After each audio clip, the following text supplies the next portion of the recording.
প্রিয় ফেসবুক বন্ধুরা, আসসালামু আলাইকুম। আমি এখন লাইভে আসলাম মধুমিতা রেললাইন থেকে।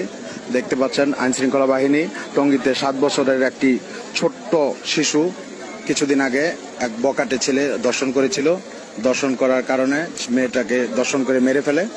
তারই বিচার হিসেবে র্যাবে এখন ক্রস ফায়ার দেয় সেই শিশুটির প্রধান আসামিকে। দেখতে পাচ্ছেন র্যাবের প্রতি সবাই খুশি, অত্যন্ত খুশি। র্যাবে এইমাত্র র্যাবের সাথে বন্দুক যুদ্ধে নিহত হয়েছে সেই দর্শনকারীর নাম ছিল নিলয়। দেখতে পাচ্ছেন শত শত মানুষ এখানে, উশৃঙ্খল জনতা, শত শত মানুষ ধন্যবাদ জানাচ্ছে প্রশাসনকে। হাজার হাজার মানুষ রাস্তায় নেমে এসেছে। দেখতে পাচ্ছেন হাজার হাজার মানুষ ঘর থেকে নেমে এসেছে। দেখতে পাচ্ছেন সবাই খুশি। আমি 1 মিনিট ছাত্র নেতা আমি নাসিরের সাথে 1 মিনিট কথা বলবো। আপনারা কি আজকে খুশি হয়েছেন? এরকম একটা ঘটনা,